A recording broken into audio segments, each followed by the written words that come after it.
Okay. Hello, everybody. Welcome to week 2 of EDSE 5000, section 2, online. And start sharing my screen. So the topic today is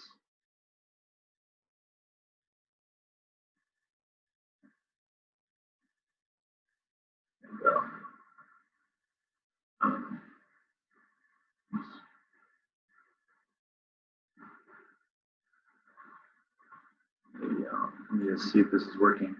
Okay. So I guess I'm still here. So let me try this again.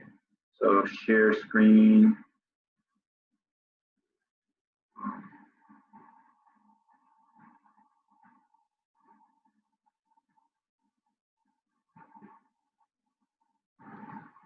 Okay. Ivan, can you still hear me? Can you check in? Ivan, can you just confirm that you can hear me? Stop your. Yes, sir. You can still Yes, you can hear me? Yes. Okay, and I see that we're recording. Okay, great. So welcome everybody. And so the topic today is taken from the first 3 sections, the first 3 chapters of Transformative Classroom Management, and it's related to the classroom environment. And so if we think about any classroom, then there are these things that we plan and are explicit. So a lot of those things are consistent based on the school. So often there's a policy about classroom management or school discipline or those things are in a handbook. But if we look at what varies between classrooms, the thing that's the most determining are things that are below the surface. And as we start unpacking those things, it will make a lot of difference. So kind of our basic question is, if we walk down the hall, how come the teachers who are basically trying to do the same kind of thing and had the same professional development and have the same explicit policies, how come classrooms look so different from one another? And so we'll do a little unpacking. So the first place we'll go is the idea of basic assumptions. So this is a conversation that I would encourage you guys to have in groups. So this is not something that is required. We're going to have one required element out of this, where you're going to do the analysis of the teachers, and then you're going to do an analysis of your first section of your classroom management plan today. But I would encourage you guys to think about each of these elements as you start building your classroom management plan. So this is a little bit of a lecture, 5 minutes. So if we thought about the most basic, what do you draw on? Off. Okay. Whoops. We don't want this on. Draw. I take draw off. Sorry, you guys. Well, I guess we can leave that on. So the most basic unit is the idea that that there's 2 kind of ends of the continuum. One where we have positivism, and on the other end of the continuum we have something we could call experimentalism, or progressive education. And so my question to you guys is, what do you guys see most in school? So back 150 years ago, there was a book called Positivism by Auguste Comte. And positivism, in that book, the idea was that if we could just create incentives and disincentives in society, we could create a good society. And so the idea was that everybody is basically a blank slate, and that what we need is conditioning and influences that make people better people. So the progressive experientialist idea is that people are basically already wired with an innate drive, and a lot of that's individual, their own gifts, talents, and those things that would blossom. So the goal of that philosophy would be to create environments where people are able to take their talents and interests and cultivate those things and become the thing they were meant to be. the kind of flower they were meant to bloom into. We want them to bloom. So these are somewhat diametrically opposed philosophies. So about 100 years ago, a group of people who would later be called behaviorists, psychologists, took this idea and they said, okay, so if we're blank slates, then we can condition people to do basically anything because it's about conditioning. So B.F. Skinner and Watson and some others you guys have learned about in your 430 class, they developed this idea of external behavioral conditioning. So there was a big reaction to that maybe in the 60s with Carl Rogers, and he wrote a book called Freedom to Learn, where he said, no, that's really all wrong, because basically it was, as opposed to trying to assume that people are all about being conditioned, we should assume that they're again, these people that need to be given a free opportunity to bloom as a person. And that ultimately the nature of a person is not their external conditioning, but the nature of a person is innately their own fundamental nature. And that fundamental nature is good by definition. And what these guys say is, that's nice, sounds nice, but it's not really true. All fundamental nature is just remnants of past conditioning. And if you look at people's behavior, you can't say that they're good, because if they were good, they would do good things. And we need external controls and external conditionings to be able to keep people under control. What these guys would say is, what the experimental progressives would say is that bad behavior is because people haven't really been able to be given their true opportunity to be themselves. What these people would say is, no, that's who they really are. So the first question I would pose to the group would be, when you look out at schools, do you see more of what's motivating behavior out there? Would you see more of it as motivated by a positivist view of humanity, or would you see it more as motivated by a progressive experimentalist view of humanity? And that's, so you might pause the video, the Zoom, and answer that question. Okay, so the next question is about motivation. So what the behaviorists would say about motivation is, all motivation is externally driven. That we do everything based on some external interest in something that we want or don't want, what we want to gain or we want to avoid. What these people would say is, that's really not true. No matter what people are trying to have us do, then they are, they are, sorry for the interruption, we're driven by ultimately things we want to do. So even if someone is trying to have you do something, you say, I really don't want to do that. I'd rather do this thing because you have a feeling about what you'd like to do. What these people say is, that's really not true at all. No matter what you feel internally. So if you're a nice person, you've been trained to be a nice person. If you're a sullen person, you've been trained to be a sullen person. It's not. It was just about external conditioning. What these people would say is, that's not true. Let's, if people want to pay you to go do this, but you want to go home and play video games, or you want to play your instrument, or you want to, you do something for free that you're not getting paid to do, but you really love to do, or just would like to do, you enjoy them. So second question is, when you look out at schools, do you see which of these two views of human motivation do you see dominating, or motivating, inspiring the motivational decisions or the structural decisions we make in schools? And probably you're going to see a lot of variations between schools. That's the second question of the day. And as we start thinking about our classroom management plan, you're gonna want to think about some of your basic assumptions. This isn't the only basic assumption that you'd want to imply, but there is something to be said for your worldview. How you view human nature is going to define to a great degree what you put in your classroom management plan.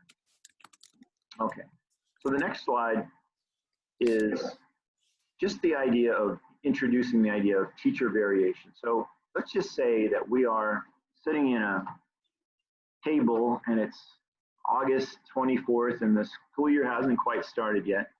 And we're sitting with 4 teachers who are going to go out and teach that year. And we're a student teacher and we don't know these people at all. And we ask them a question. We say, so what do you want to accomplish this year? And what would a good class look like? And we probably could guess that they would all say about the same thing. And they're all in the same school and they probably have the same policies. And then we come back weeks later, and what we see is one teacher's classroom, everything's pretty smooth. Another teacher's classroom, they're screaming at the students and then everything seems to be really difficult. Another teacher's classroom, the students are really tense. And then we see another classroom where everything's really chaotic and the teacher is kind of lost. And we need to see another teacher classroom where the kids are really active and the teacher seems to be just doing nothing, but everybody's really on the ball. It's like, wow, how come these classes are so different? And so as we go to the next slide, we could say that there's a lot of things on the explicit level that we're trying to accomplish. So we want to do a good job with that explicit level. So in your classroom management plan, you're going to talk a lot about the explicit level. And at most schools, that's what we're talking about. But the point of this day of classroom management, or of EDSE 5000, is that they're less determining than these things below this line. So we have explicit curriculum, we have our rules, we have maybe our social contract, those kind of things, and they're really important to make explicit. But there's all these other dimensions of the reality in the classroom that are probably more predictive and more determining of the class than those explicit levels. So as we start looking at teacher language and what we're talking about, social frames, and power, and indirect learning, and the implicit expectations, then we'll realize that those things are pretty powerful things. In fact, probably more powerful in determining than those explicit levels. So let's start with the idea of social frames. So if you looked at any group that you've been in and where the group was functional, and also you could see dysfunction, but any group that was functional, there are these relationships that happen. So if there was a leader or a teacher or a parent, then they have a certain deportment toward the student, and the student has a certain deference toward that person.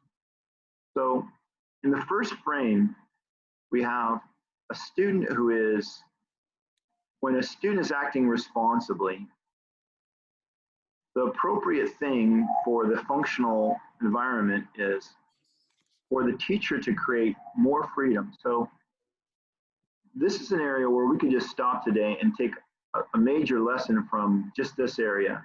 So if I want to have a more responsible group of students, I could just simply ask myself every single day as a teacher, how am I creating more responsibility by creating more of that frame? It's if, then. If you do this, then this. As you act more responsibly, you get more freedom. As you act more responsibly, you get more choices and responsibility.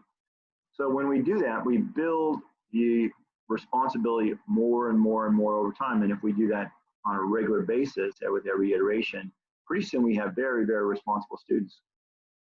On the other hand, if we break this somehow, then we're going to have problems. So let's say that I'm a responsible student, but you're the teacher and you say, I don't really care if you're responsible. I don't treat people differently. I don't really trust students. Even if you're acting responsibly, I still can't trust you. So if you're a student in that situation, you could just ask yourself, how do you feel? And you might just stop the Zoom and say, what if I was a student and a teacher was telling me, or my parent was telling me, or my coach or my chair was telling me that no matter how I act, I'm still going to be treated the same way? How would it affect your responsibility level? So you might ask that question. A second question you might ask yourself would be, what if I'm irresponsible? What if I'm not really showing the level of maturity, commitment to the cause, and still being given all the same freedom of choice as everybody else is? What would be my response? And a lot of people would say, so your instincts are probably really good here, but a lot of people would say, if I'm acting responsibly and I don't get the same freedom, I'm probably somewhat resentful of that teacher, and it probably is going to depress my level of responsibility over time. Again, this is in the book, but it's worth kind of reflecting on here as a, and then the next one is that the level of effort versus recognition. So we don't want students to worry so much about praise, but we do want them to feel like when they make an effort, there's this corresponding level of recognition that we appreciate that they're making an effort. And so when people make an effort and they get appreciated, they feel like things are right. It's not so much that they expect it, things are right. But when we make an effort and people don't appreciate it, we feel like things are like, where's the recognition? Where's the appreciation that I'm making an effort? And sometimes it depresses my effort. And then likewise, if I make no effort and I still get like, oh, that's great, then I may learn to do less and less all the time. So one of the questions that we would ask a group to reflect on would be, think about cases where you get a student who has, let's look at the iteration of this disrespectful student. When they were young, they were like everybody else, that they had this feeling of wanting to be loved and respected and open toward adults and trusting of adults. But along the way, somewhere between neglect and abuse and just confusion and adults not being all that clever about what they're doing, then that student felt like they got burned. So they stopped being respectful of adults. And so the problem with us is that we can't respond to their loyalty and respect when they're not showing any loyalty and respect. So the question to you as your first brain teaser of the semester is that, what do we do to build that relationship with somebody who doesn't bring it at all to start with? So we see that student with the look in their eye like they could care less about who we are or our class or what we want them to do. And we know deep down, somewhere deep down inside them, there's a person who wants to be involved, who wants to care, wants to be connected. So what do you do? And so you might stop the video and reflect on that. And maybe if you've got a partner, you can discuss that. Work on praise. Do lots of praising. So a lot of, so let's break that down. So what does that do? What am I trying to bring out then? So I've got a couple of people online here, so they're gonna offer their suggestions. So anybody else online? So what do as Paola, is that you? Yes. Okay. So help us understand, what are you hoping that student to feel? By praising you're acknowledging their positive behavior, their good behavior, and I would try my best to ignore the negative. So then they would, in an attempt to continue seeking praise, and they're going to continue doing more and more positive behavior that I praise. So just kind of building that relationship by really recognizing anything that's not rude, I guess. Yeah, and so I guess I'd replace, if we could try to think about giving them something that is authentic, then it's going to work. If it seems inauthentic, it's going to seem like a game to them. So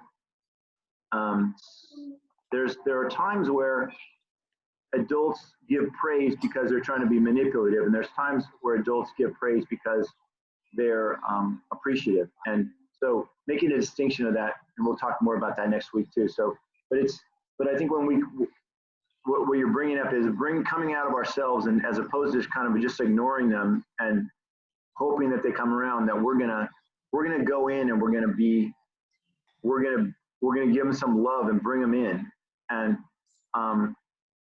it can be anything. It can be anything. A lot of it's attention, and a lot of it's just us being, think about ways you connect with students. Sometimes it's connecting through maybe a common thing. You listen to their music, or you like their sports team, or you play their video game, or you know their neighborhood, or something that you connect with. Could be culturally responsive. It could be a lot of ways we connect with them.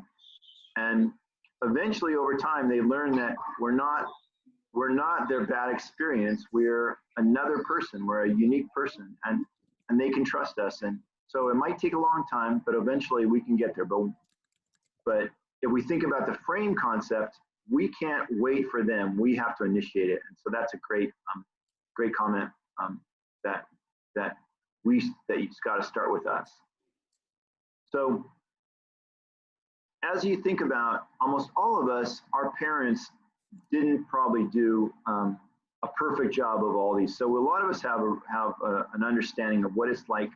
I can say my parents didn't do a great job with these things, but so a lot of us can say, well, I acted responsibly and I didn't quite get all that freedom, or I made the effort and they didn't appreciate my effort. And so, but now we can say, so I want to create a world where those things are working, those frames are working, each one is working. So if we move on to the next exercise, this is something that you've got groups that have been assigned to you, and they are they've been randomly assigned. So I didn't have anything to do with it. The system randomly assigns the groups. So what you need to do is complete the exercise where we'll open this up, and I hope I can get back there. So here's our exercise. So for each of these teachers, what I want you to do is look at the language, and my prediction is that you've got very little information from all these teachers.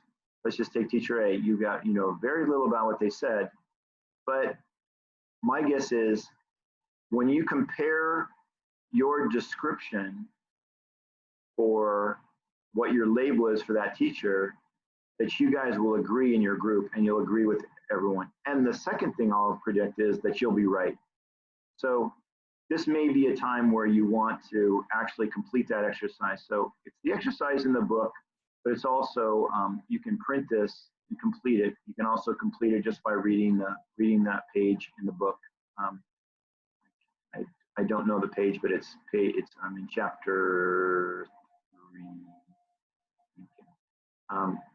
So I'm going to give you guys a second to pause on that, but let's once we get the people online, we'll maybe have a little bit of a conversation about some of these teachers. So pause the video, complete the exercise, and as you complete it, know that you're going to find your discussion group, and this is the first part of the exercise. So you're going to discuss your descriptions for these teachers, and we could go to the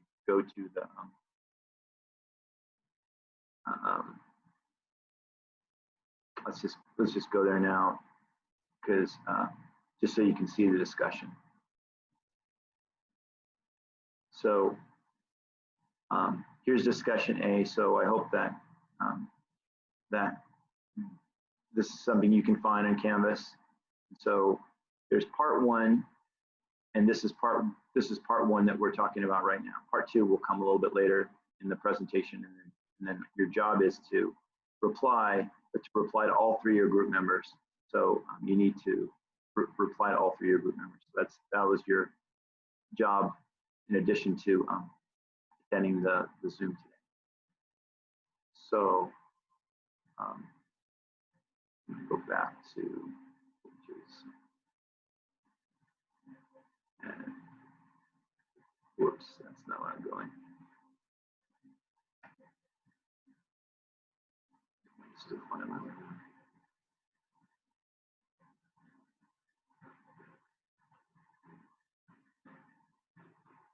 Okay, so let's start with teacher A. So those folks online, you want to share your term that you use for teacher A? I guess I don't know who got Paola and Ivan. If you're on, do you want to unmute and share your term for teacher A? If you haven't completed, that's fine too. Sorry, I haven't completed it. My camera. Okay. So so how would you characterize the language? So I'll just keep moving along, and unless you want me to pause, and you want me to pause the video and then give you guys a chance to do that. Actually, it's just for the interest of time. Then you guys can circle back around. But so let's look at some of the language from this teacher. So the teacher said, I don't want to see all the sloppy papers that I saw last time. So a lot of people perceive teacher A with words like, well, I want you guys to complete this before the folks online, let's kind of do it together. But the rest of us, let's complete this because I'm gonna give you some terms, and I don't want to have my terms dominate the conversation. So my guess is the terms you came up with were negative or condescending or some terms like that people talk about. And so why would people have come up with negative terms or I could say manipulative terms for this teacher? And let's just start with this idea of, I don't want to see all the sloppy papers I saw last time. So why do people say that? And a lot of times it's because, and again, we've got this just explain someone in the text, but when you see that, what's the problem? And part of the problem is, in all of these ideas, all these words, these messages, there isn't a lot of clarity about the picture that the teacher wants. There's a lot of negativity. And so and again, we talked about it a little bit in the text, but let's just think about the idea of negative recognitions and chronicling the failure of others. So why do we feel comfortable doing that? And I guess it's because we feel like, if I can point out that you're inadequate, it's going to help you understand you need to change. But think about your friends that you've got, or family members, and think about the people who tell you how you need to change and how you need to be different and how you're inadequate. How do you respond to those people? How do you feel when they tell you you're inadequate? Do you feel like that motivates you to change, to want to change? My guess is probably not. What it probably makes you feel like is you want to avoid them, or they're annoying to you, or they are confusing to you, or maybe even just they are people that you feel like are people that you resent. So so consider how that technique, even though it's logical from one perspective, as a receiver, it's not very logical. And then when you talk about something like stop talking or I'll do something. And in this case, you probably read it as what it was, which was an empty threat. And so what do students do when a teacher uses a lot of empty threats? They basically tune out the teacher. And so basically all we get is the experience that students feel like we're a hostile person. So we don't get much change of behavior. We just get the feeling like we're the kind of person who's too lazy to do anything except give a threat. And then there are some other things like, no, you guys aren't getting this, and I told you to get to work, and whatever.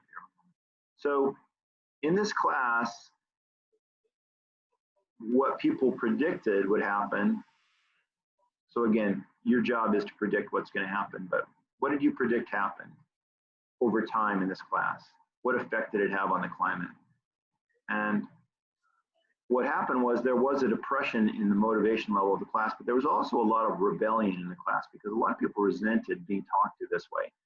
And the kids were pretty well behaved before this person took over.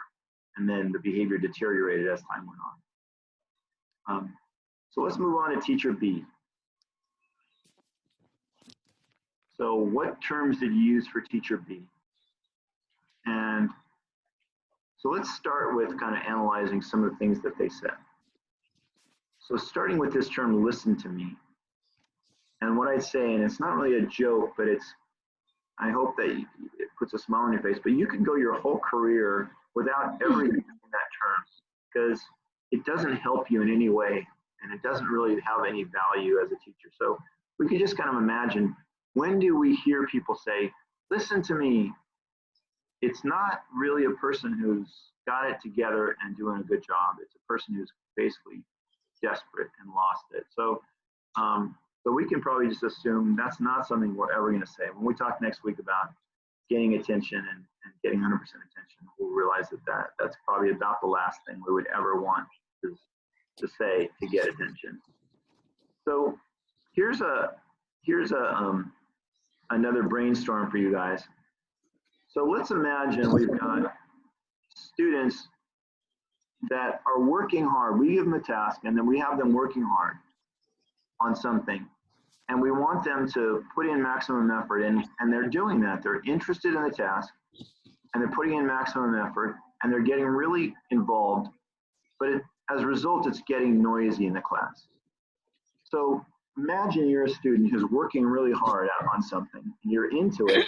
The teacher says to you, hey, there's too much noise in the room. How does that feel?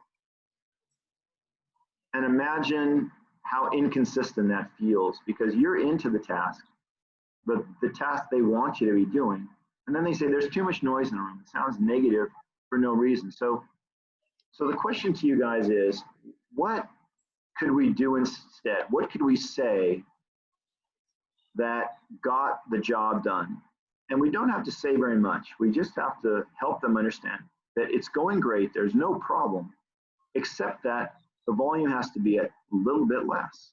And that's not bad. It's just a necessity. So you might stop the video, share with others, and reflect on what you could say instead. Maybe write down some phrases that you think would be good phrases. So give you a chance to hit the pause button. So coming back from that question, well, some of the people earlier and people in the past have come up with ideas like someone just said they had a thing that they put up a P which stood for something in the language they were teaching. Basically, it was a music class that basically meant a moderate level. And another person had a number system, or you could say something like, right now it's about an 8, we need it to be about a 6 so we can all hear. So I want to say something with as few words as possible. Symbols are really nice because they don't sound personal and they don't sound like I'm having to use a lot of words to explain things to people. So those are all really good ideas. Anything that is really efficient takes away from the problem of being distracting, because we don't want to be distracting. They're doing what we want. So what do you think this class looked like? What kind of climate would the class be? And if you guys online, do you have any guesses? I think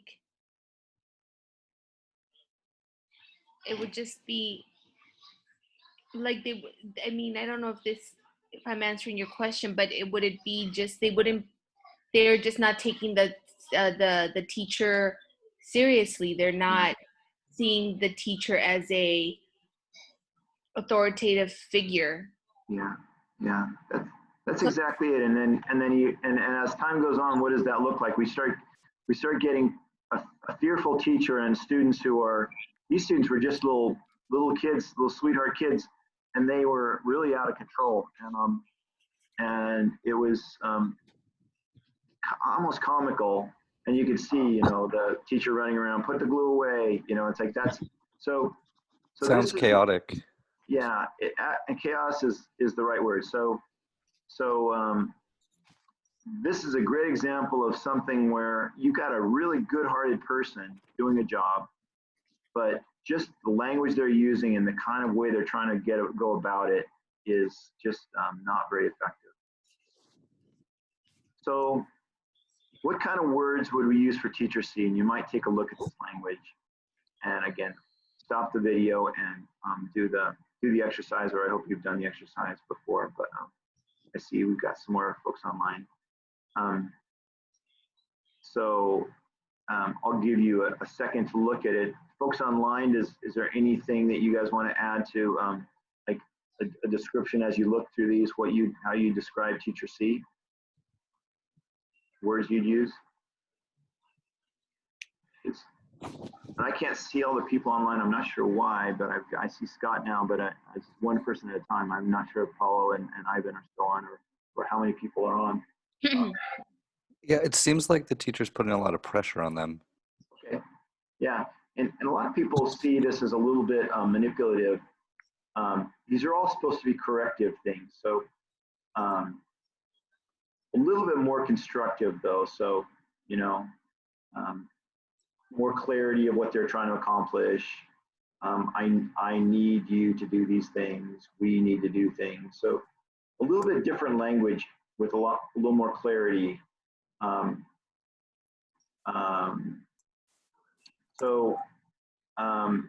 Again, it's not supposed to be the model so much as it's supposed to be maybe a little bit better thoughts about using a more an approach where you're trying to create a picture of what you need and maybe empathizing a little bit more with their situation. So as you do an examination of these teachers, then share that with one another and your thoughts about it, and then that's part one of the task for today. So I guess we'll go back to our activity. Okay. So as we start moving further through the idea of the implicit level, then we've got this idea of power, and all these things are explained in the book a little bit, so I'm not going to take too much time with them. As soon as I'm done with mine. So if we think about power, a lot of us think, okay, gosh, you know, I haven't been a teacher before, and I want to go in, and I don't want to be a powerless person, and I want to be a powerful person. I need to help brother do homework. And so I used to have people think about the 5 types of teacher power. So either we were trying to get power by being an expert, or being a legitimate teacher, or being a nice person, or being a person who can give them a reward, or a person who can give them a consequence.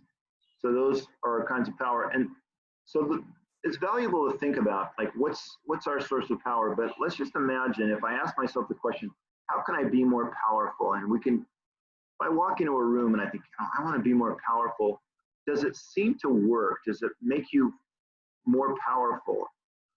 Or does it make you feel like you want to be powerful and look and try to look powerful, and other people are like, why are you trying to look powerful? So it's not a great question. It kind of leads to a confusing kind of thing. But if I ask myself the question, how can I create more power in this situation?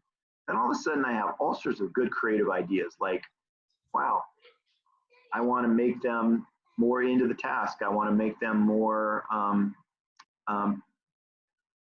empowered to do the task. I want them to have more information. I want them to be more excited. All those things create more power in the equation. So if I ask myself the question, how can I create more power? And it gets at this idea of the paradox of power. So the paradox of power there's a book called The Paradox of Power, but it's kind of the concept that the more power I give away to the equation, the more power I have. And so if we look at the best leaders, they're the people who are giving away as much power as possible to all the people in the organization or the classroom.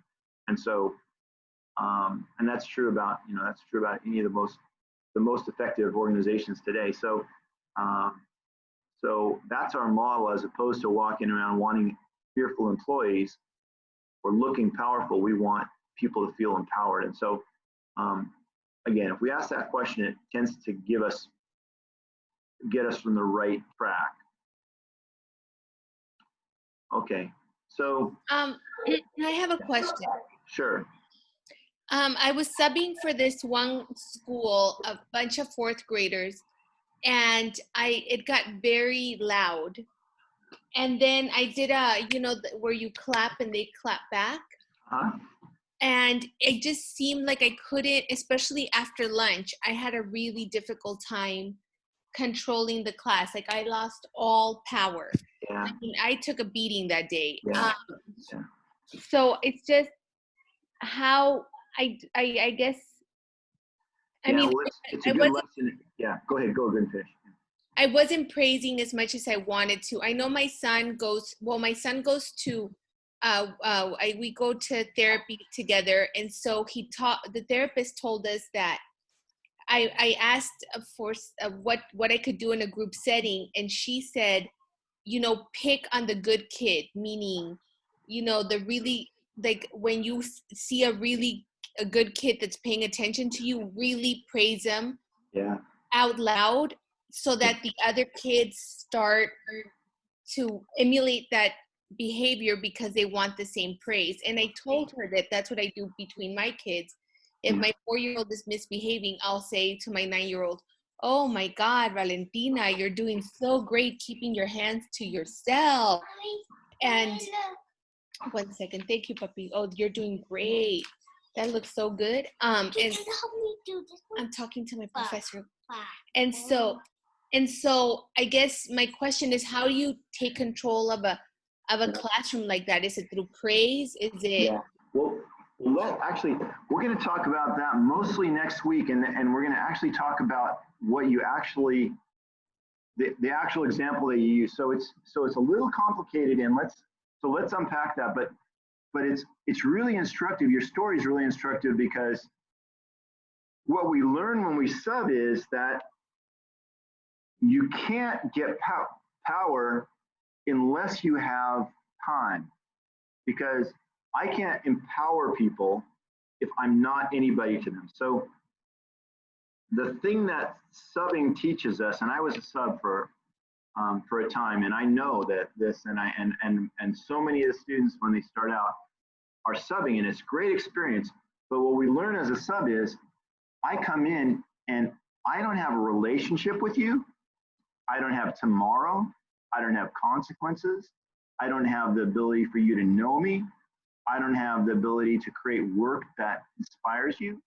So I don't have any ability to create an empowering world. All I've got is the fact that I'm being paid to be here and supervise you. So what we get is we get that understanding of what it's like when we don't have the ability to be empowering. And the answer is, when you have those bad days, you're still getting paid, and the situation is kind of the problem, but it's no fun, but there isn't an answer. There isn't an answer, because the answer is either the students have practiced taking advantage of their own time because they've been empowered, and the sub comes in and they take advantage of their own time. But if they're externally motivated and a sub comes in and the external motivation is now gone, you're lost.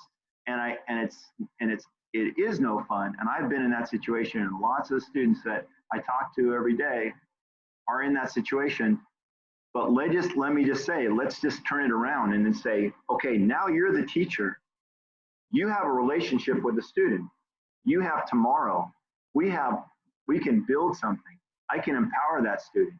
I can create work that they want to do. I can create a relationship with the classroom when they walk in, and they can think, I want to do these things every day, and the teacher is enabling me to do those things every day. And so the power starts growing in the equation, because you have the ability to create a powerful situation. So, but all those things that you have when you're a teacher, there every day with the same group of students, you don't have as a sub. So as a teacher, you have the ability, if you do it right, to create a really empowered world. As a sub, you have none of those things. And so we still get paid, we still get experience as a sub,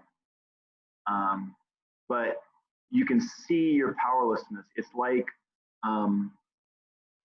going to into a war with a squirt gun, and you think, why would I have any expectation that I would be effective here? Because I just don't have it. And but the fact is, we need the sub, they need subs.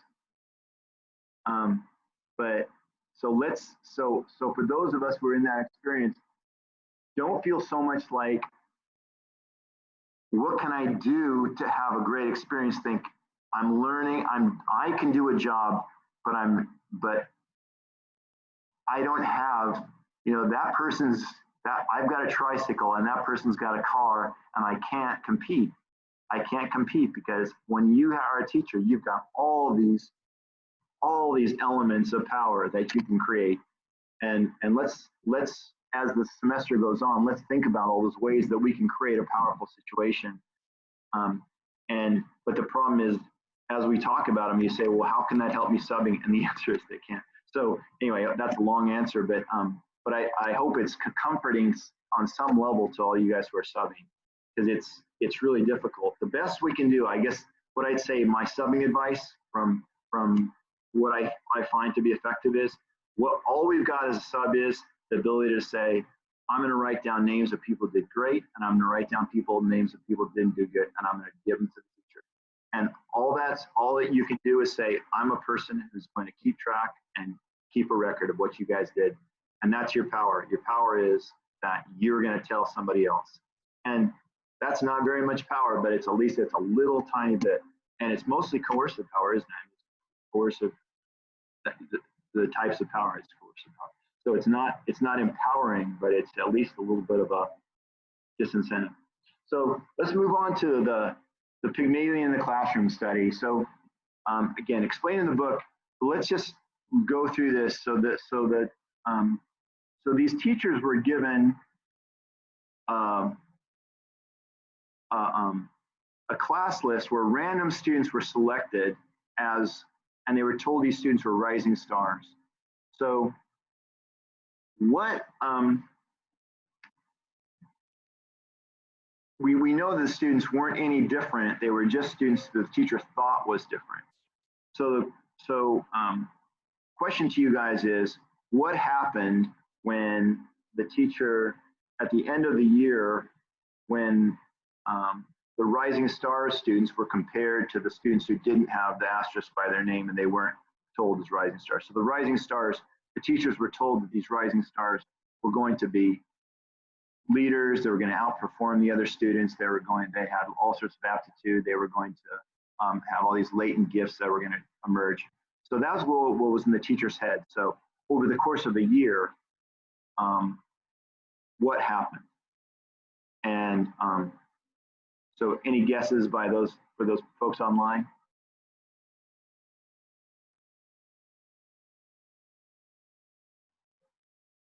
So the answer is that the rising star students outperformed the other students quite a bit. And so the question to you guys is why? And that isn't something that's explained so well in the book, but we could just imagine all the things, and some good ideas came up earlier tonight. Some people were talking about how if I look at a student differently, everybody else looks at them differently too. And sometimes it's the way I interact with them. So if I believe in you, I'm always going to try to keep you from giving up, from seeing yourself as not capable. So there's all these ways that if we think about a person who just thinks great, and when you think about them involved in the task, a young person, and And what do? You just really don't let them quit. And then think about a person you think, they're just kind of a lost cause. And how do you deal with that person? And it's pretty different, isn't it? So our big takeaway question would be, so what? So what can we take from that study? And a lot of people would say, well, I guess the answer is, can we treat everybody like a rising star? And I guess that's a good question. Can we treat everybody like a rising star?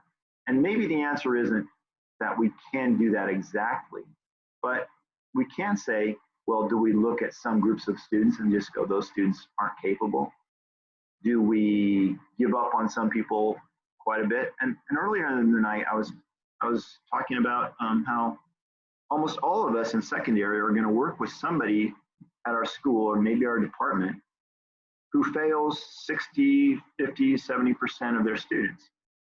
So if I view all my students as rising stars, and I believe that I'm going to treat everybody like a rising star, could I possibly fail 60% of my students? And my answer is probably not. So if anybody's got a thought about that, but so why do I believe that failing 60% of my students is something that is okay and just kind of accepted and acceptable? And Well, go ahead. no, I was going to say that if you're trying to reach those students and you're somehow looking like you're failing a majority, then I think you have to take a step back and look on how you're approaching and teaching, because maybe it's not the students and maybe it's how you're presenting the information. Yeah, and that's the place to start. And sometimes I haven't thought about my basic assumptions about people and think, well, can I structure a world where everybody has a way to find a path to success? Or do I say, I've heard a lot of teachers say, well, I've got high standards and they didn't meet the standards. Like, well, what do you mean high standards? You just have a high passing percentage? You call that high standards?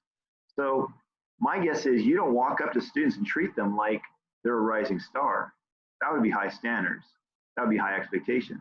But if you just go, I treat everybody like they need to get their act together and they don't, and I, penalize them for not doing that, I wouldn't call that high standards. I would just say that's a person who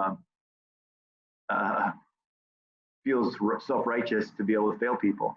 And so, and we don't have to look too far to find those folks. They're not bad people. They're probably the nicest person in the school, but they just somehow. So I guess the question is, how do we translate that idea that our expectations for students, our perceptions of students, are going to translate into success in and of themselves, regardless of what we do? The point about we got to think about ourselves and how we teach is a great point. But what this study would say is it's that, and it's also the idea that when I look at a student, can I find this part of myself that says, you're a star? And I look at that kid and that kid goes, I'm not a star. I'm nothing. And you go, well, in the eyes of the world, you're nothing, but can I look at you and say, you're something? You're something and you deserve me to treat you a certain way. Can I find that part of myself? And if I can, I'm going to look at that kid differently, and I'm going to deal with their failure differently. I'm going to deal with how I talk to them differently, and I'm going to deal with their persistence differently, and I'm going to deal with their self-image differently. So that's difficult, you guys. That's really challenging. But the question is, it's all possible, but it's challenging, definitely. So the next slide we're moving to is the idea that, and thankfully, mindfulness and those kind of things are important to us, and we're thinking more about this. But I guess I'd say teaching is my point earlier tonight was that there's no other job where at the end of some days you say, I just helped a whole bunch of people be able to do something they couldn't do before, and they can now do it, they feel great about themselves. And they couldn't have done that without me, and it feels great. And there's no equivalent. I can't think of another job where anybody walks out of their job and feels that way. So let's take the other side of the coin. There's no other job where you're on stage all the time with no way to get off stage. So you're not an actor who can get on stage for an hour, do your role, and then walk away and act like something else. You're yourself all the time. And if you think back when you were looking at the age of your students and they were looking at their teachers. You're looking at your teachers when you were their age. What you said about your teachers, you remember probably your 8th grade teachers, you remember all sorts of things about them. You probably don't remember much about what they taught you, but you remember a lot about them, especially if they were kind of quirky or different or connected with you in some way. And so what we know is that we're teaching who we are all the time, which puts a strange burden on us that should be motivating. And I guess let's just try to embrace it as motivating. And I guess what I'd say is, what about you needs to evolve a little bit to become the kind of teacher you want to become? And that's really a global question, but and we really can't answer it. But I guess I'd say there are things like that we can think about, like, those commercials now where the people who become their parents. Sometimes when we're teaching, we think, man, why do I do that? You think, oh, my parents did that and I hated that. But if we don't have this kind of self-awareness of who we are, then we start doing things like that. We start acting in ways we think, gosh, I thought I could hide that, but man, I didn't realize that came out of me. Especially kind of weird habits that your parents had or weird habits that your family had, especially the kind of the negativity and the shaming and the teasing and the putting down and the kind of the defensiveness, those kind of things. I'm not saying we can cure those just by, like, a week of meditation, but I'm saying that recognizing that there's no other job that allows you to work on yourself like teaching, and it's great. It's a great opportunity to work on yourself, and you got to give yourself a break every day. But I hope that we are looking forward to the idea of using it as an opportunity for growth. And there's a chapter on mindfulness in the last chapter of the book's on mindfulness, but that's not part of the requirements for this course. But I hope that you guys do look at that kind of thing, because thankfully that is a part of culture today that is encouraged, and I think that is making us better teachers today than maybe people in the past. Okay, so we're going to use this idea of the social or indirect learning model throughout the rest of the course. And so I hope you guys are able to kind of appreciate that right now, and we're going to keep coming back to it. And you can see in the book that that graph keeps popping back up. So the first idea is that we don't learn everything directly. So let's go back to our, so things don't happen, I guess let's look at this arrow. It's not so much that things happen this way, that teacher, I'm the teacher, I want things to be a certain way. Student, you need to do things this way. And this is the interaction. The reality is that everything's happening with this audience over here, this group of people. So everything I say, every way I treat this person, everything that I do is inferred by these people as learning something about me, how things work in the class, everything. So we learn about consistency of the teacher, we learn about fairness, we learn about what they're about, we learn whether they're honest, we learn whether they're a hypocrite, we learn whether they actually like us, we learn whether they're sincere, and we learn how they do things. No matter what the teacher says that they are about, these people are watching for what they're actually about. And again, that puts a big burden on us, but it's worth considering that as we think about every interaction.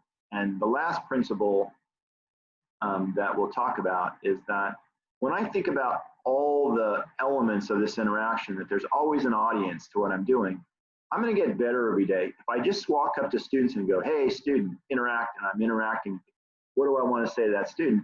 I'm probably not going to get better. My class isn't going to get better, but if I think, okay, instead of thinking, what do I want to say to this student? I think, what could I say to this student that's going to teach everybody in this room a lesson that's going to make us better?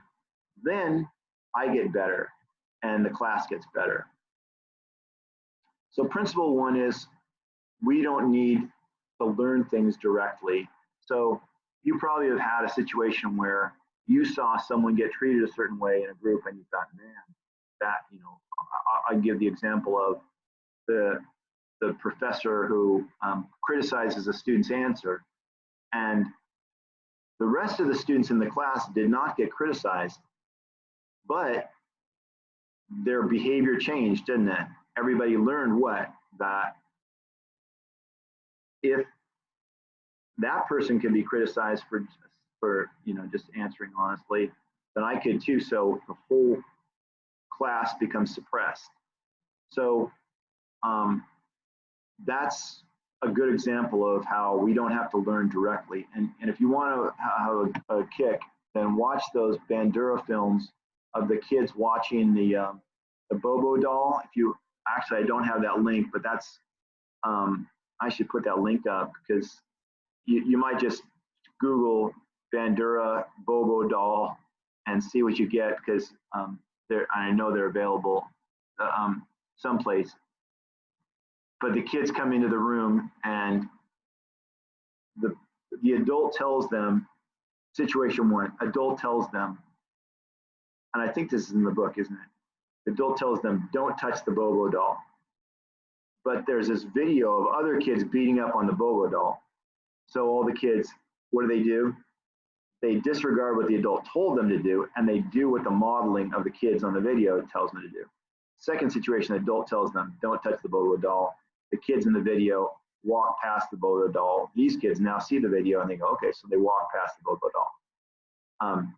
So that's a great case of the social learning model. That's back when the social learning model was kind of being formalized back in Bandura in the 60s. So situation number two, and I'll give you guys a second as the lights keep going out. Sorry about this, that the room's got an automatic light sensor. We have to think about the peer influences. So for some students, the other students are the most significant people. So let's just kind of play this out. And it's a little complicated, but if I'm in third grade, when I look at the teacher, I think, you know, the most important person in the world is my parents. And then the second most important person in the world is my teacher. And now I'm in 8th grade or I'm in 9th grade. And I look around the room and I think, who do I want love from? And it may not be my parents now, and it probably isn't the teacher. And I think, I want the love from these other people, especially the people that I think are cool. So the question to you guys is, and this is another brain teaser, this is the second brain teaser of the day. How do I create a situation where I don't have to do a win-lose? A win-lose would be where I make the student feel bad and try to oppress them into doing what I want, even though they want love from other people. That'd be a win-lose. And there's a lose-lose where they're doing whatever they want, driving me crazy and not learning anything. That's lose-lose. So how can I make it a win-win?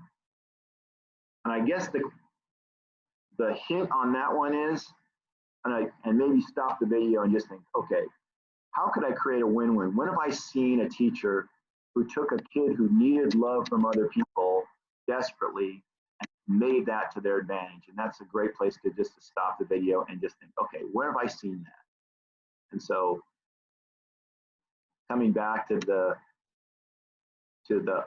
conversation.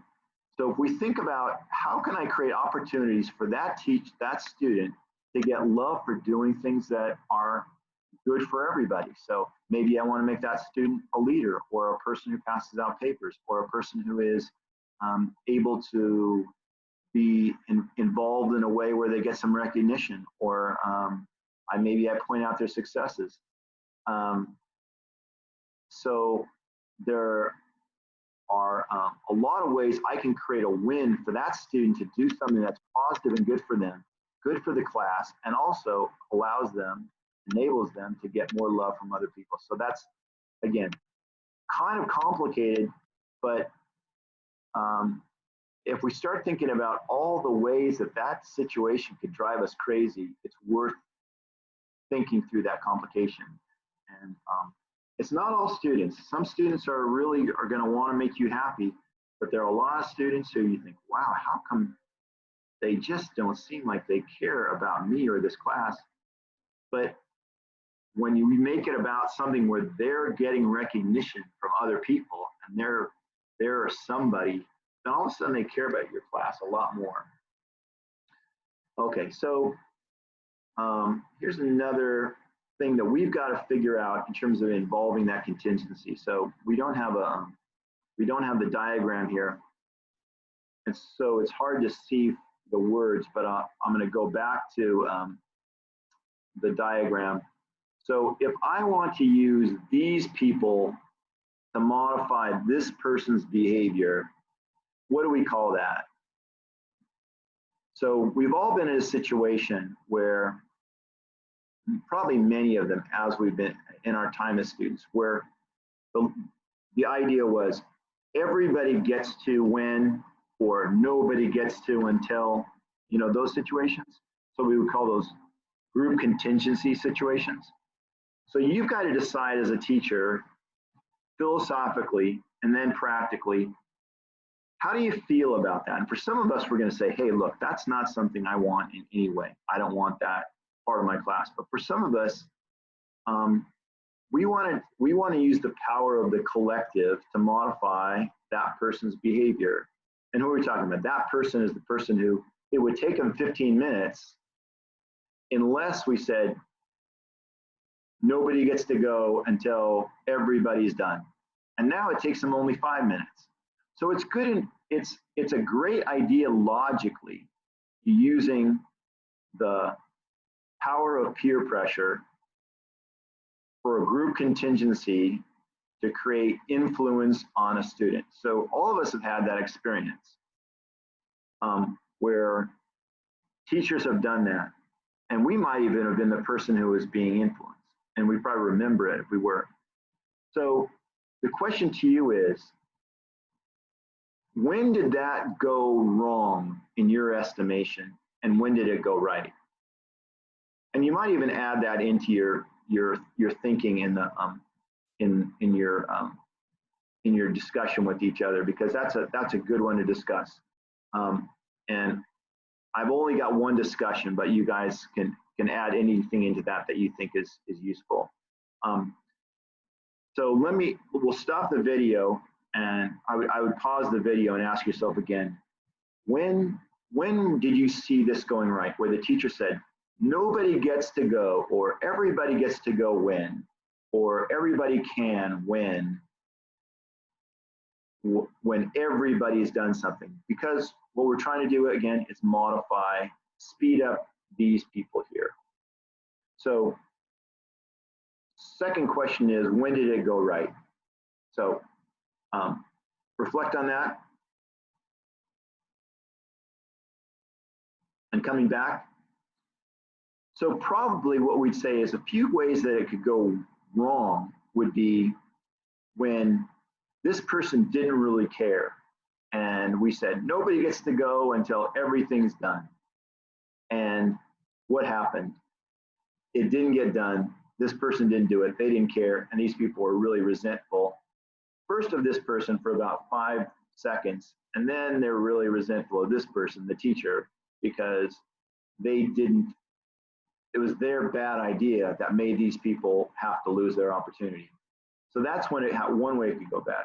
Another way it could go bad is that this person is always the same person, and they start feeling marginalized and like something of a pariah in the class, and these people start feeling like it's always the same person, and then they start feeling like this person is keeping them from something and they're resentful of that person. But always the resentful of that person is going to ultimately go back to like resentful a little bit of us because we came up with the idea and they wouldn't be penalized if it wasn't for our idea. So one of the students earlier talked about some ways it can go right. One of the ways I see it going right, typically, again, and let's think through this, guys, and it's a little bit complicated, but when we think about any principle that's logical, it doesn't mean that it worked in execution. So let's say this is a perfect idea. I say, okay, everybody, nobody gets to leave until everything's picked up. And this person just drops the ball and they keep everyone back. So in my intention and my principle, it was perfect. It's a perfect principle. But in execution, it was really not very effective at all. So we've got to rethink. We got to think, is the principle logical, but also, did it work? And so a lot of times things that work tend to be things where it's fast, not a big deal, low consequences, and we say something like, okay, looking for the first group that's ready. That's group contingency, but it's a very low stakes. So the first group is ready, you go, okay, you guys are ready, you get to answer, or you get to go first, or you get to pick your pen color, or something. So those are group contingencies, but they're pretty low stakes. Another, a little higher stakes thing that the teacher was talking about earlier, she said that she, if anybody swore, she gave them a collective warning, and if everybody swore again, that she gave them some group consequence. So to me, what that says is she just really doesn't want people swearing in her class, and you guys all have to decide. Those are the kind of things that, you know, for some of you guys, you don't care. And for some of you guys, you want to find some system, and for others, you're completely intolerant. So it's really up to you. But that's an example of applying a group contingency. And for her, it worked without a problem. But you could also see the same situation, it being the same kid swearing over and over again, and it turning into a real problem because all the kids are getting penalized for one kid swearing. So again, just because it's logical and it makes sense and it's well intended doesn't mean that it plays out when we do it. So we always have to modify things that don't work out. And that was one of the things that I learned when I was teaching, that I did a lot of things that were really logical, but some of them weren't great. And this was one of my, I might have over-applied this a little bit. I think I would still do it today, but I don't know much how much I would do it. Maybe a little bit less, but definitely it would be lower stakes. Okay, so again, the last idea is that, like I said, if you think about the social learning model when you're doing things, then it really is going to help you be effective, because if I just think about what I want to do, I might not understand how everybody sees it. So I got to think, whatever I'm doing, I want it to be a learning opportunity for everybody. Everybody can see how I deal with stuff. What happens when people do things? What is the response? What does the teacher do when?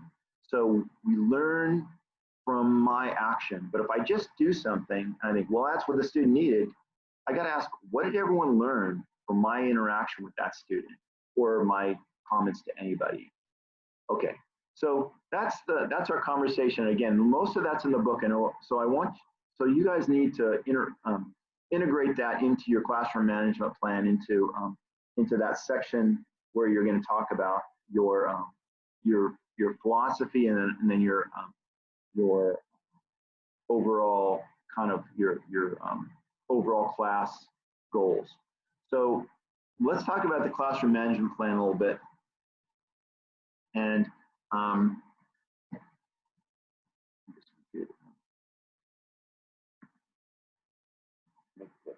correct. So there are 5 sections to the classroom management, and you guys can see this in the syllabus. You've got examples online. You've got a really clear rubric, and so because this is an online class, I'm expecting you guys to put a lot of thought into these, because the assignments are going to be really the place where you show that you are getting your money's worth out of this class, because we're not in here interacting as much. I'm gonna continue to make, I'm gonna see how it goes with our discussion, and I'm gonna continue to make discussions. So I want you guys to, you know, email me and tell me what kind of discussions are valuable to you. I want to build the class a little bit more. In terms of the content, we're pretty set, but in terms of the way we want it, how it interacts, I want to keep building it. But the assignments, so please, anybody who feels like, you know, a good way to process this would be this. I'm really open to suggestions, because I don't want you guys to feel like we're doing a lot of discussions that aren't meaningful to you, but I also don't want you to feel like you're just basically sitting and listening to a lecture and then you're doing a minimal amount of interacting. So is that? Oh, that's not. Okay. So I'm not sure why. Great, we're gonna put our lights back on.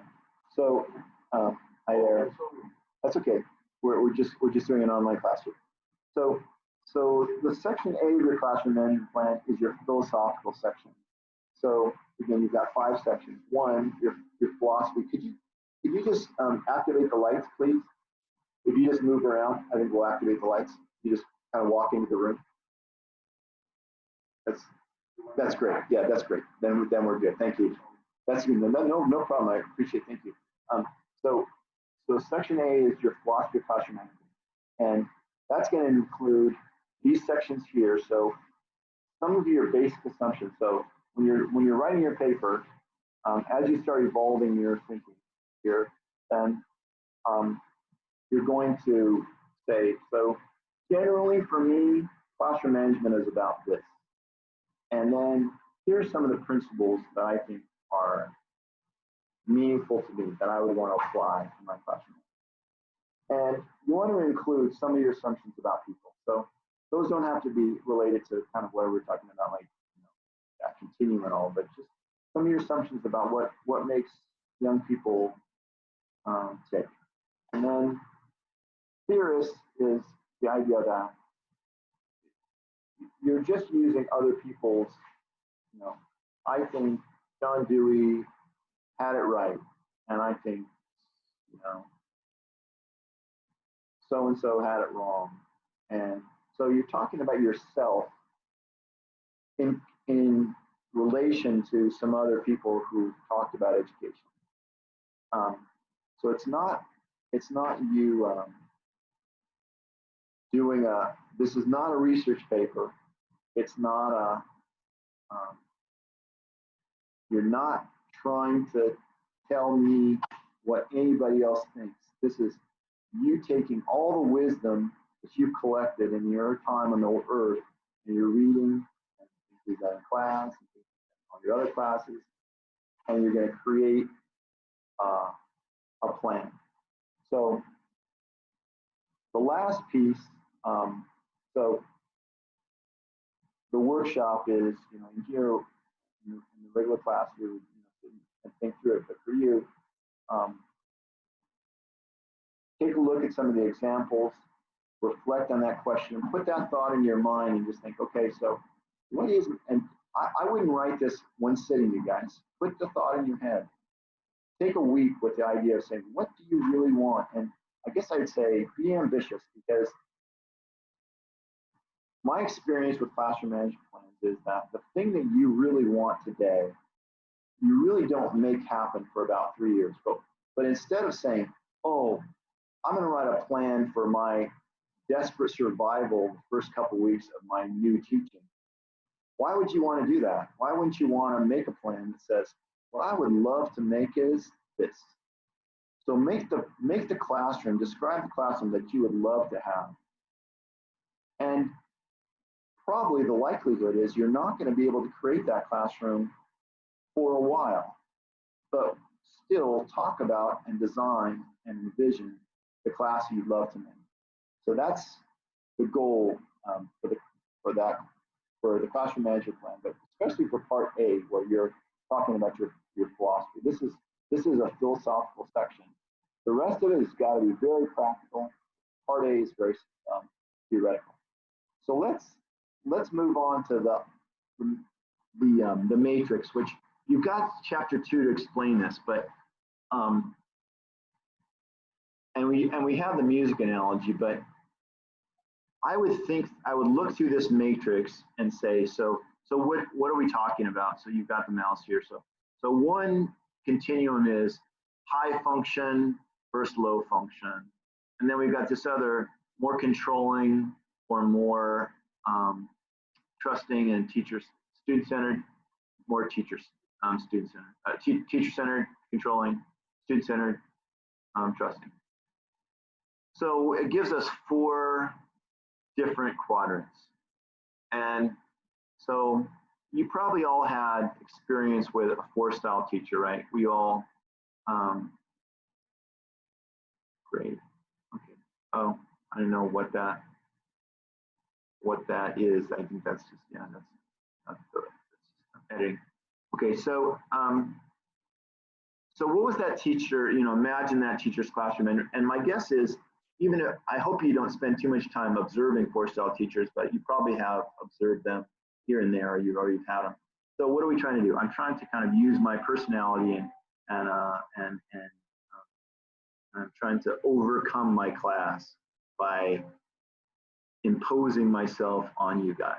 And for that person, they believe they're doing the right thing. They believe that's the best thing. And when we talk more later about this, when we start talking about the quadrants and the continuum, that person's going to say, well, this is what these students need.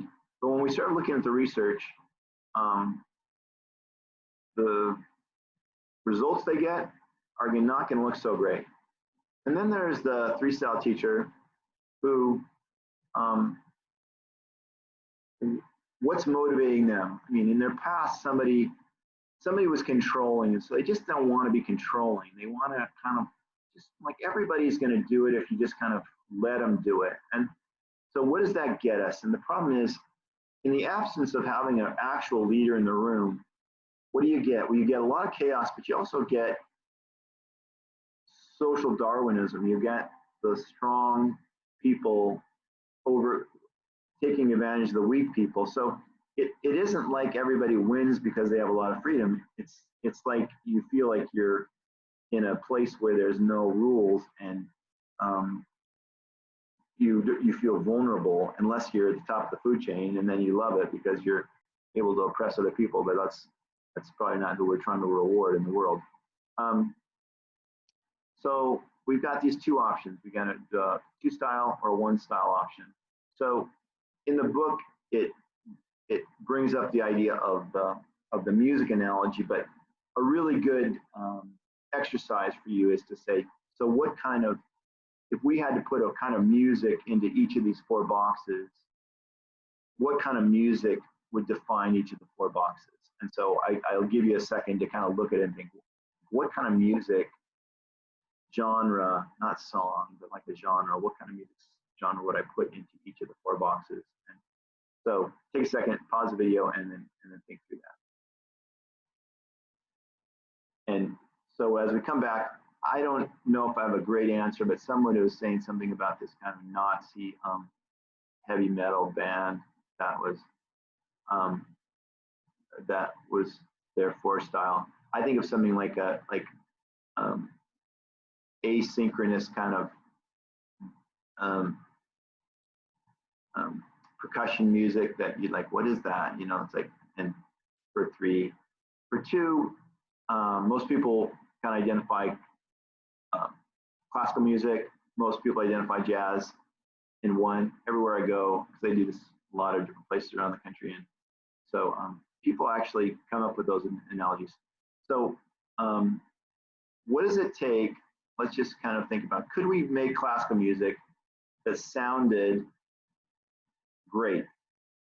And the answer is, we could go buy lots of classical music that sounds great. Could we find jazz music that sounds great? Yeah. And even if we don't like jazz or classical, then we could find music that sounds exactly like we wanted it to sound, or like it's intentional. So what does it take to play great classical music? And the answer is, I guess we're looking at the video now. So need a lot of hands. Like, so I need a conductor, I need sheet music, I need a lot of practice with my instrument, I need practice together. We need to have instruments that work really well. So there are a lot of things I need to play classical music. So the question would be, could I take 4 jazz musicians that have never met each other and put them in a room and have them play jazz music and have it sound good? And the answer is, yeah, we could. So question is, how come? Do they need the conductor? No. Do they need the sheet music? No. Do they need the practice? Yeah, they need years of practice with their instrument. They need to practice together? No. They need instruments that, they need some kind of instrument that's going to work for them, but they don't maybe need the necessary exact classical instrument that's tuned exactly right. But they definitely need a ton of something and something else. So what's the other thing that they need? This whole kind of understanding that earlier in the class they called the language of jazz, or the rules of jazz. So question for you is, as you start making your classroom management plan, what are you trying to do? And hopefully you're not trying to make a 4-style class. You're not believing that a 3-style class is going to work. But if I absolutely just am attached to a 2-style class, then maybe that's the best I can do.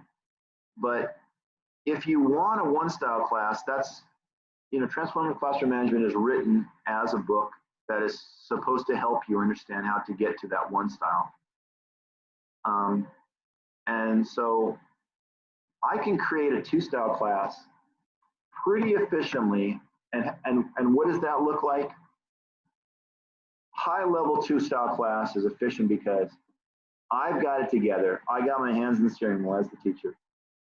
And they all trust that I've got it together, and they know that they need to follow directions and that things are going to go right.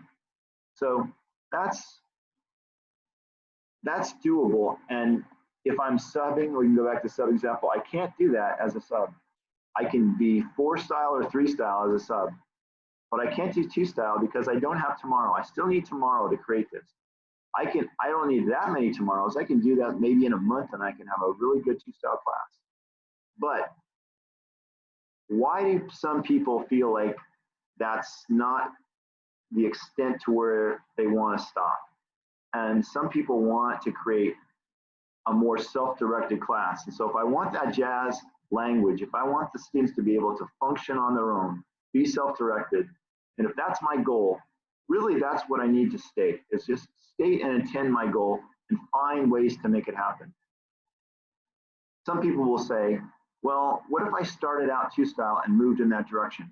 That's really sensible, isn't it? So I don't have to say, well, there's nothing about 2 that's going to help me. It tends to be a roadmap, you guys. It tends to be, and we'll talk about that, it tends to be a line. We can't go from 3 to 1. We tend to have to go from 3 to 2 to 1. And I can't go from 4 to 1. I can go from 4 to 2 to 1. So usually I have to go from through 2 to get to 1. That makes sense. But as you guys, let's just, I'll keep saying, as you guys start designing your picture of what you want, the practices that you think are going to get you there, I'm not going to be critical of where you land, where you want to land. And it's got to be something you believe in. But if you really want to be a 1-style teacher, commit to it and you'll ultimately get there. I know teachers who took them 7 years to get there, but they got there because they wanted to get there. And some other teachers who took 2 years, and some other teachers who never got there because they really didn't want to get there. But if you want to be a good 2-style teacher, you can be a great 2-style teacher, and your students are going to be very happy.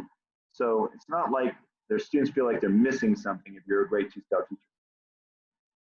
But they are missing something, but they don't feel like they're missing something. So that makes sense. So that's the last part of your section A of your classroom management plan. what do you want when it comes to your goal in terms of overall? And again, the book is going to constantly be coming back to that matrix, asking, comparing 1 and 2, asking you what you want to do, where you're trying to land, and giving you ideas. So I hope I hope the book is a good resource. And so next week, we're going to talk about creating that functional classroom. And a lot of it is kind of moving through the two, because we're going to talk about technical management and expectations, and those are chapters 4 and 5. So if you're teaching right now, and if you're student teaching, I hope you're not student teaching and we're taking this class. That would make no sense. But if you're going to student teach soon, or if you're teaching right now, that's where things get easy when we create great technical management, because if we can get attention and we can have a lot of clarity, things are easy. And when we don't have attention, we don't have clarity, things are really difficult, no matter how brilliant we are, no matter how loving we are, no matter how talented we are, no matter how committed we are to our students. If we don't have attention and we don't have clarity, it's going to be a hard job. It's going to feel like a hard job. So back to the classroom management plan. So what I would do, you guys, is put your questions in your head. What are my assumptions about students? Go back to those questions. What's my philosophy of classroom management? What do I want? Where do I want to end up on that roadmap? Where do I want to end up on in terms of what principles are going to be played out? What's my vision? What's a great class? And if I'm asking myself those questions, especially as I'm out in schools and looking around, then I'm gonna get to good places with my thinking. If I sit down and try to write all of this one night, it's not going to be bad, but it's not going to have much depth. It's just not going to have the depth that if you take one part at a time, think about it, put some notes to yourself, come back to it, and you're going to build more depth all the time. And I hope the reading is valuable, but I'll keep saying, you guys, if you don't believe it in your heart, you're not going to do it. So you got to believe it in your heart, or else you're going to let it go. You know, if you say, I want to be, I want to walk an hour a day, but you don't really want to walk an hour a day, you're going to find a reason not to walk an hour a day. But if you just say, I'm committed to it and I really believe in it, you're going to do it. And so you gotta, so your principles, your philosophy has got to be part of your self-image. It can't just be something that's a wish and a hope. So people online, are there any questions about the assignment or the content? Again, most of it's from the book, you guys. So I hope the PowerPoints are useful. So what we're doing is we're gonna describe some of our discussions about things that struck us in the from the presentation, and then the part B from our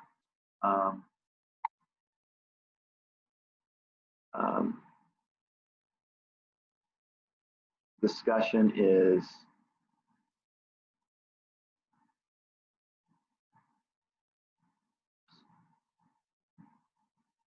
going to be to take that section and talk about some of the things that you want to put in your section A. So you're essentially writing out an outline for section A of your classroom management plan to one another and sharing those thoughts. And then part one, I guess I would include anything from the teacher analysis to any of those other slides, and share some of your thoughts about that. So share some of your thoughts with that. Share some of your thoughts about your section A of the CMP, and then your job is to reply or post that, and then reply to the posts of all three of the other people in your group. Make sense? So not a lot of work, you guys, but I hope that the PowerPoints are valuable, and if you're keeping up with the reading, then we're good. But start building your thinking for your CMP, and I think that's the main thing. So anybody online want to make any comments before we Yeah, I just had a quick question. Scott, Sure. this is Scott. So what was due for tomorrow is just our 4-letter. Correct. Great. Thanks for reminding me. So there are folks who still have not. Let's just go back to that. There are folks who still have not completed that. So I'm going to put that up.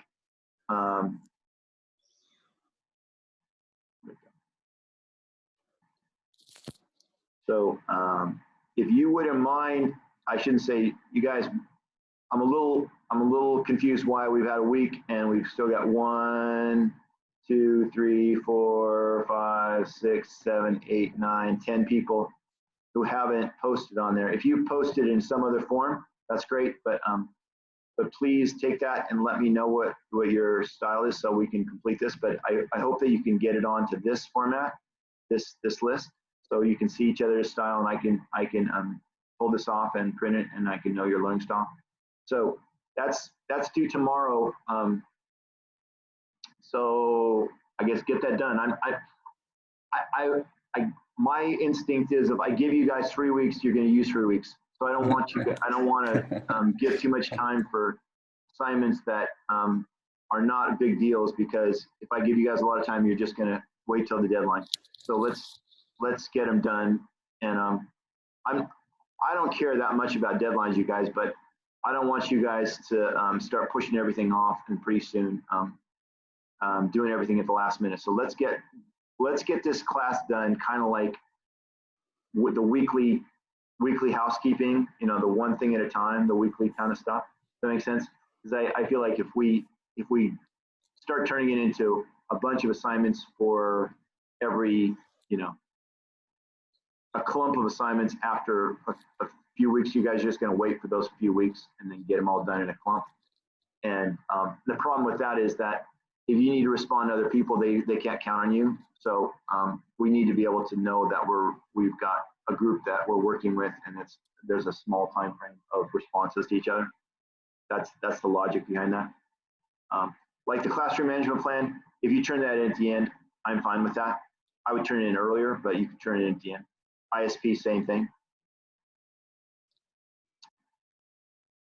So any other questions? Good question, Scott. Thanks for reminding me on that. This is Ivan. Hey. I just want to make sure that I'm seeing right now that the CMP Section 8 discussion, that's due on February 4. And let's just say everything we do on a Tuesday is due 8 days later. Okay, not a problem. Okay. Thank you. And then this is Scott again. I'll shoot you an email, Professor, but I actually am not in any of the groups because I was such a late add. So it does seem like there's one group that actually has 3 and not 4. So maybe that will be easy, but I'll shoot you an email too. And so any of those technical things, let's be patient. I'll be patient with you guys. I'm not going to penalize anybody for my poor understanding of the online process, but let's make sure that and be a little patient with me. But if worst comes to worst, we'll kind of just give you a pass. But let's find a way to get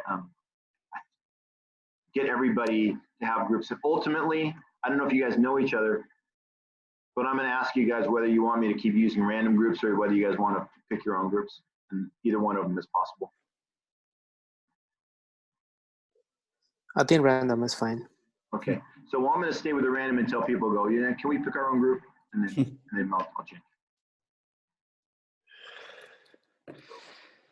Okay, are we good? Yep. All right, you guys. Have a good week, and it's always a pleasure to be with everybody, and feedback is nice. When I don't hear anything, I'm assuming that's good, but I'll start looking forward to seeing activity in the discussion and hope that that's a sign that we're all into this. And I see that people have been online. I guess that's good. I see a lot of time spent in the Canvas, which tells me that people are involved. So far everything looks good. So but But if there's a problem, if anyone's got a problem, you guys, if I don't know about it, I can't do anything about it. So just please let me know that even if it's something like, could we do something differently than this? I won't take it personally because my job is to make it work for you guys. And my job is not to, my job is to make it work for you guys. And so your job is to tell me how to make it work for you. All right. So look forward to seeing everybody's posts, and we're going to keep meeting at the same time. And so take a look at chapters 4 and 5, and we'll talk about technical management and expectations next week. Oops. Stop share. And Thanks. take care, yes. All right, Thanks. bye-bye. Bye.